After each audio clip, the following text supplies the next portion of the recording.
যাকাত কাদেরকে দিবেন? যাকাতের দেওয়ার খাত হলো ৮টা। কয়টা খাত? যাকাত দেওয়ার খাত কয়টা? ৮টি খাত।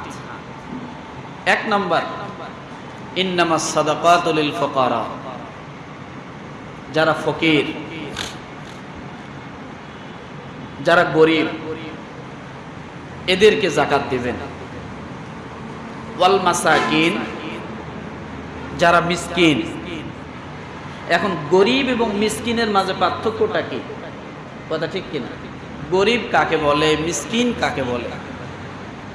গরিব হলো ওই ব্যক্তি, বাড়ি আছে, ঘর আছে, কোনো রকম একটু ভিটামাটি আছে, সহায় সম্পদ কিছু নাই, দিন এনে দিন খায়, কোনো রকম জীবন যাপন করে, এরকম সমাজে আছে না?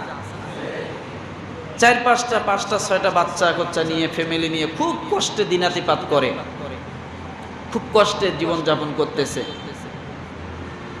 মানুষের রোজে কাজ করে, কোনোদিন কাজ হয়, কোনোদিন হয় না।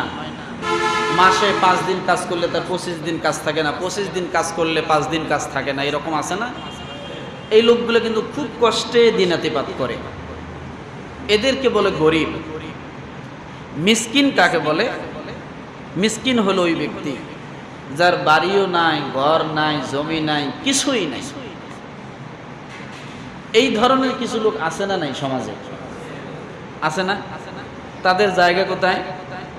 ওই রেল স্টেশনে, রাস্তার কিনারে, বিভিন্ন পথে ঘাটে, এরকম আছে কি নাই? কোন রকম জীবন যাপন করতেছে। যেমন আমাদের দেশে অনেক বস্তি এলাকা, আমরা যেটা সহজে বুঝি, বোঝার জন্য বললাম যে অনেক বস্তি এলাকা। এই বস্তি এলাকায় কেন? যে এদের বাড়ি নাই, ঘর নাই, কোনো রকম ভাবে এসে সরকারি এক জায়গায় বসবাস করতেছে, এরকম আছে না? এই সমস্ত অসহায়, নদী ভাঙ্গার মানুষ, এরপরে এরকম যত আছে, এদেরকে মিসকিন বলে, যার কিছুই নেই। তো আমরা কয় শ্রেণী পাইলাম? মোট দিতে হবে কয় শ্রেণী? 8 শ্রেণী। এরপরে বলছে ওয়াল আমিলিন, কর্মচারী। কোন কর্মচারীর কথা এখানে বলছে? আল্লাহ তাআলা কত বড় দয়ালু, কত বড় মেহেরবান। এখানে কোন কর্মচারীর কথা বলছে দেখেন, যে আপনি অনেক টাকার মালিক, অনেক বড় লোক, আপনি তো সরাসরি গরিবের হাতে যেয়ে যাকাত দিবেন না। অনেক বড় লোক যারা, তারা কি সরাসরি গরিবের হাতে যাকাত দেয় না? কি করে? তার একটা অ্যাকাউন্টেন্ট থাকে, অ্যাকাউন্টসে লোক থাকে, তার মাধ্যমে অনেক কর্মচারী ভাইদেরকে বেতন দেওয়া হয়। কথা ঠিক না? মালিক তো সরাসরি এসে হাত দিয়ে দেয় না। তো এই যে যাকাতের অর্থ সম্পদ যদি আপনার থাকে, আপনি যদি বন্টন করেন, আপনি যাকে দিয়ে বন্টন করবেন, যাকে দিয়ে দেওয়াবেন, তার নামে আগে একটা অংশ আপনি রেখে দেন। সুবহানাল্লাহ বলেন। তার নামে আগে আপনি একটা কি করেন? যাকাতের অংশ রেখে দেন। প্রশ্ন করবেন, হুজুর কেন? সম্পদের লোভ কার নাই? পৃথিবীতে একটা মানুষ দেখান যে এই লোকটা সম্পদের লোভ করে না। সবারই তো টাকা পয়সা দরকার, কথা ঠিক কিনা? তো যিনি যাকাত দিচ্ছেন, যিনি মানুষকে দিবেন, যিনি দিবেন, তার মনের ভিতরে একটা আফসোস থাকতে পারে যে আমি যদি এখান থেকে 5,000 টাকা পাইতাম, তাহলে আমার ঈদের বাজারটা হতো। কথা ঠিক কিনা? একটু উদাহরণ দিলাম।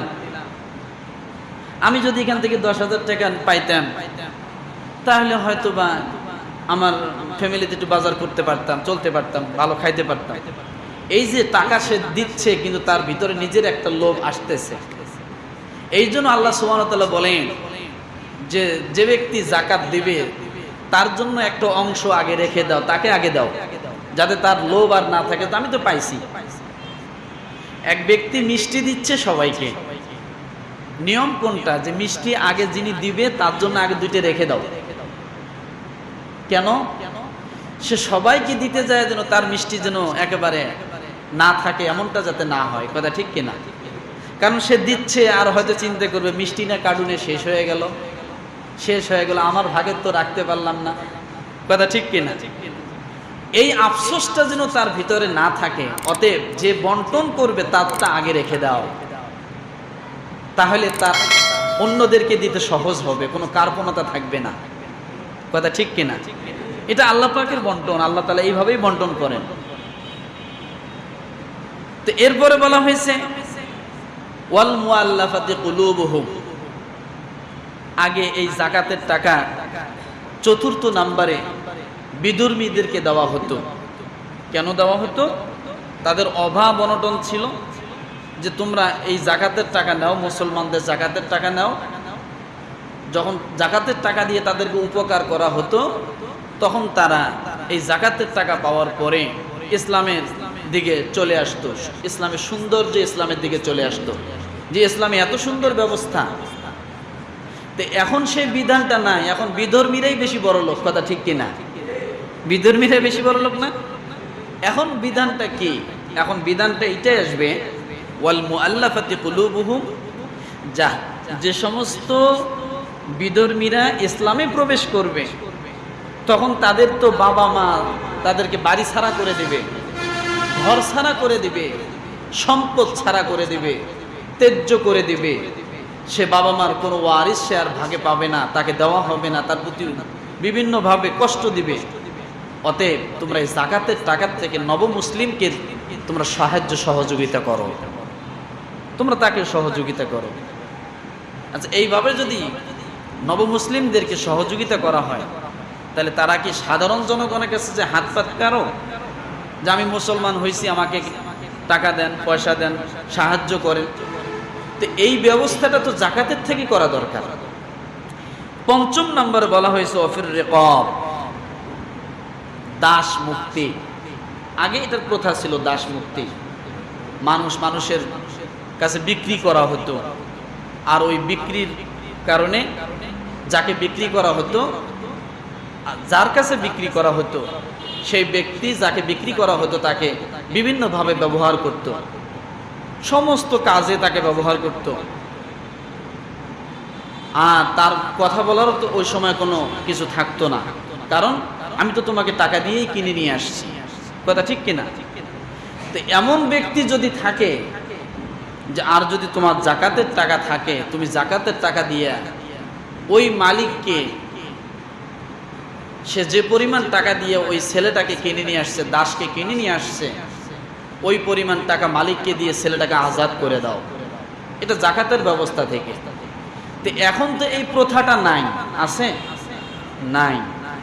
কিন্তু এখন আমরা এগুলা বিভিন্ন দিনের কাজে, আল্লাহ রাস্তায় কাজে লাগাতে পারি। এরপরে বলা হয়েছে ৬ষ্ঠ নম্বরে ওয়াল গারিমিন। ৬ষ্ঠ নম্বরে কি? ওয়াল গারিমিন। ভালো করে শোনেন এবার। ঋণগ্রস্ত। আমাদের সমাজে এমন কিছু অসহায় মানুষ আছে, একটা মেয়ে বিয়ে দিতে যে ঋণে পড়ে গেছে, আছে না? এমন একটা রোগ হয়েছে, এমন একটা অসুস্থ হয়েছে, চিকিৎসা করতে যায় বাড়ি, সম্পদ, ঘর সব বিক্রি করে দিছে। এরকম আছে না? অনেক টাকা পয়সা ঋণ হয়েছে। তো ভাই, আপনার কাছে যদি যাকাতের টাকা থাকে, আপনি ওই যাকাতের টাকা থেকে ওই আপনার বাড়ির পাশের ওই অসহায় ঋণগ্রস্ত মানুষটার ঋণের দায়িত্বটা নিয়ে ঋণকে পরিশোধ করে দেন। আল্লাহ তাআলা বেশি খুশি হবে। আল্লাহ তাআলা বেশি কি হবে? খুশি হবে। আমরা তো এগুলো মোটেও করি না। আছে নাকি আমাদের সমাজে এরকম সহযোগিতা? আছে? নাই।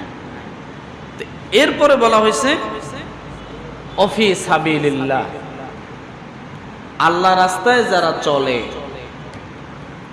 আল্লাহ রাস্তায় যারা কিতাব লেখে, বই লেখে, আল্লাহ রাস্তায় চলে, আল্লাহ রাস্তায় কথা বলে, আল্লাহ দ্বীনের কথা বলে, আল্লাহ দ্বীনের পথে চলে, তাদেরকে সহযোগিতা করো।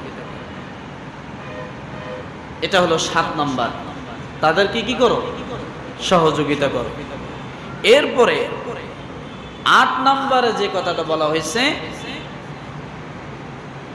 অবনিস সাবিল, মুসাফির।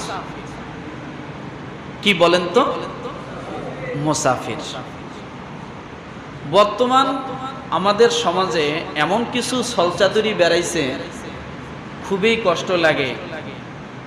মানুষ এখন কিছু পেশায় পরিণত করছে, বিভিন্ন মসজিদে মসজিদে যায়, যে কি করে আমার মানি ব্যাগ হারাইছে, আমার টাকা হারাইছে, আমার মোবাইল নিয়ে গেছে, সব নিয়ে গেছে, এই কথা বলে টলে মুসল্লিদের কাছ থেকে মনে করেন ইমাম সাহেব হুজুরকে বলে কালেকশন করে 2-4-500 হলো, ওখান থেকে পকেটের থেকে নিয়ে আরেক মসজিদে যায়, আরেক বক্তের সময় বলতেছে আমার সব নিয়ে গেছে, আমার কিছু দেন, আমি মুসাফির। এরকম অনেক ঘটনা আছে, আবার সবাই তা না। তো এগুলো একটু যাচাই বাছাই করা দরকার।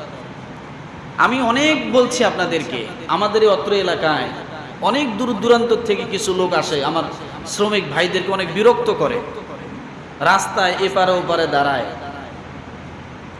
রুমাল দিয়ে ধরে, টাকা দিতে হবে। আসছে কোথা থেকে? সেই এখান থেকে 20 কিলোমিটার দূর থেকে, 10 কিলোমিটার দূর থেকে, 15 কিলোমিটার দূর থেকে, কথা ঠিক কিনা? আসলে এগুলি একটু যাচাই করা দরকার, একটু বোঝা দরকার যে ওই এলাকা এত বড় লোক, এখানে কেন, কথা ঠিক কিনা? প্রত্যেকটা এলাকায় তো ধর্মীয় প্রতিষ্ঠান আছে না? তো আপনারা এগুলো দিয়ে তাদেরকে লোভান্বিত করবেন না।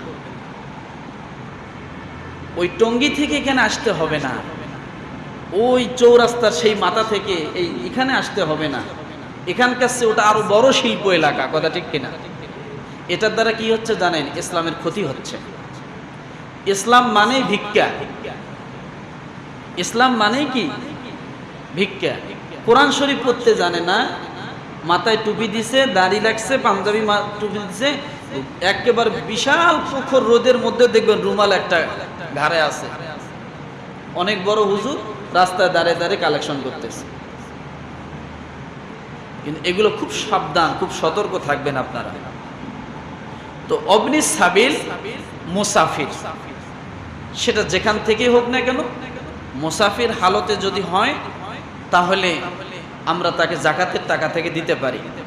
যদিও এখন অনেক সহজ পন্থা এসে গেছে, আপনি এখান থেকে চট্টগ্রাম গেছেন, কক্সবাজার গেছেন, বিভিন্ন ডিস্ট্রিক্টে গেছেন, টাকা পয়সা সব নিয়ে গেছে, এখন একটু কোনো কারো মোবাইল দিয়ে হ্যালো বললেই তো আপনার বাড়ির থেকে, আপনার বন্ধু থেকে, বিভিন্ন জায়গার থেকে বিকাশে টাকা দিয়ে দেয়, কথা ঠিক কিনা? এটাও এই অবনি সাবিলটা উঠে যাচ্ছে আস্তে আস্তে। প্রত্যন্ত গ্রাম অঞ্চলেও এখন বিকাশের দোকান, সবার হাতে হাতে মোবাইল। তো এই 8টা খাত আল্লাহ সুবহানাহু ওয়া তাআলা দিলেন। 1 নম্বর ফকির, 2 নম্বর মিসকিন, 3 নম্বর যাকাত বন্টনকারী কর্মচারী, এরপরে 4র্থ নম্বর নবমুসলিম, 5ম নম্বর দাসমুক্তি, এরপরে 6ষ্ঠ নম্বর ঋণগ্রস্ত, 7ম নম্বর আল্লাহ রাস্তায় যারা চলে, তালবে ইলম থেকে নিয়ে শুরু করে যারাই দ্বীনের পথে চলে তাদেরকে যাকাতের টাকা থেকে সহযোগিতা করা যায়। 8 নম্বর মুসাফির। মনে থাকবে ইনশাআল্লাহ। আল্লাহ তাআলা আমাদের সকলকে সহিভাবে বোঝা এবং আমল করা, তার সাথে যাকাত পরিপূর্ণভাবে বন্টন করা তৌফিক দান করুক, আমিন।